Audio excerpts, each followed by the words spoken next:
In this video, we're going to be taking a look at the new free dark matter from the all-time spotlight set, JoJo White in NBA 2K23 Myteam. He's going to be the fourth new all-time card. As you guys can see, these were the first three: Drew Holiday, Paul Westphal, and Steven Jackson. And then now on the fourth day, we do have dark matter JoJo White. So I'll be taking a look at his stats, his badges, animations, and just going over the card and thinking and just telling you guys what I do think about him and if he's going to be a really good point guard. Because he's only 6'3" with a 6'5" wingspan, he's definitely not going to be the tallest point guard in the game, which can definitely be a little bit of a flaw of the card. Looking at his stats and his badges though, he's got a 95 3 ball, 95 mid-range, 97 speed, 97 acceleration, so he is going to be super fast. I mean, it does make sense. He is a little bit undersized, only 6'3", so it is nice that he's quick on the court. He does have an 85 driving dunk, 94 vertical, so should be decent at going to the basket. He's actually going to be a very solid defender,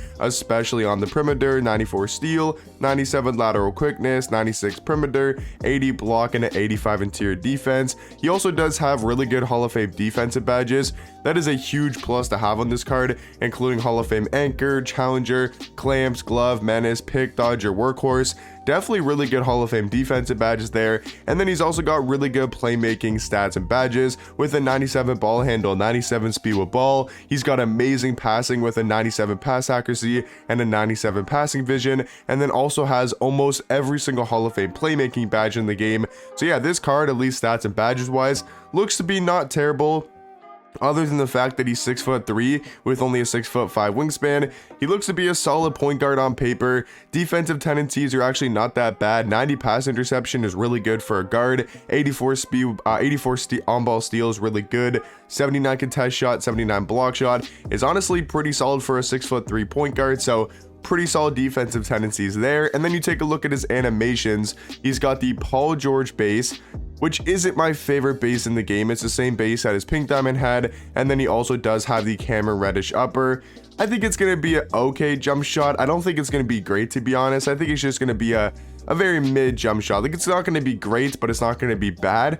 It's just going to be kind of in that middle range. It's just going to be solid of a release, nothing too crazy. It is on very quick timing, so should be decently fast in game. He does have the MJ dribble style, which is really nice. The Kobe size up, the tray escape, Dame behind the back, but it is really solid that at least he does have that tray escape. It's going to be really helpful to have on any point guard. And then he's also got the normal leaner, and he does have the best dunk package in the game in the quick drops off one, which is super key to have on all point guards. But compared to Steven Jackson yesterday, he's just not going to be that great, right? And a lot of people are saying, you know, it's another small point guard.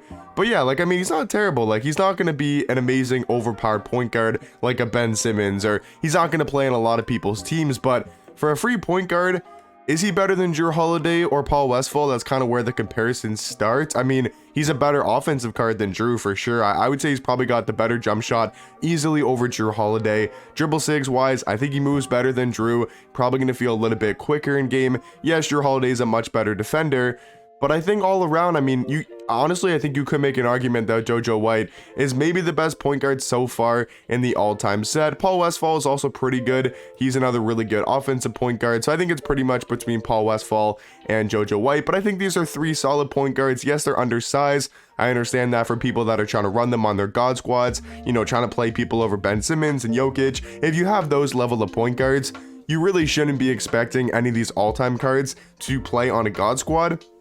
And these are just going to be really good cards like Steven Jackson that can play on a lot of starter teams, a lot of budget squads. You know, Steven Jackson can definitely play on a majority of teams, but then these other cards are just really nice, you know, point guards for like people that are just starting out the game. But yes, I hope we see different positions. We've only seen a point guards and a shooting guard and a small forward. So hopefully the next couple ones, we get some power forwards and some centers that can definitely be solid options. But let me know in the comment section down below, what do you guys think about this new all-time dark matter JoJo White? And also, I do get a couple comments asking how do you guys get these cards. It is the exact same way you got Paul Westphal, the exact same way you got Drew Holiday, and the exact same way you got Steven Jackson. It's through those spotlight challenges. So you go to your challenges screen, you go to spotlight challenges, and then for JoJo White, it will say all-time Celtics, and you just complete those 5 challenges. Takes about 30, 45, maybe an hour at most to complete. At least it did for Steven Jackson, Paul Westphal, and Drew Holiday. Really easy. You also do get a Pink Diamond coach.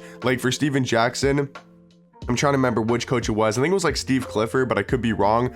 Or maybe that was for Paul Westphal, but you get some pretty good coaches in there, especially for the Paul Westphal one. You get a really good pink diamond coach that is a +6 pace and space. So definitely be grinding this out for the, I definitely be grinding this out. Like, I think he's worth going for just because he's not a bad point guard in game. He's just undersized, but then he also, you know, is going to lock in for that grand prize at the end of the month once we get the 30 free dark matter. So he's definitely worth grinding for that, you know, grand prize. Is he that great of a point guard? Honestly, no, but I do think he'll be very solid in game for a lot of people starting out the game, and it's not a bad free point guard. But let me know your guys' thoughts and opinions on the new dark matter JoJo White, and I'll catch you guys in the next one. Peace.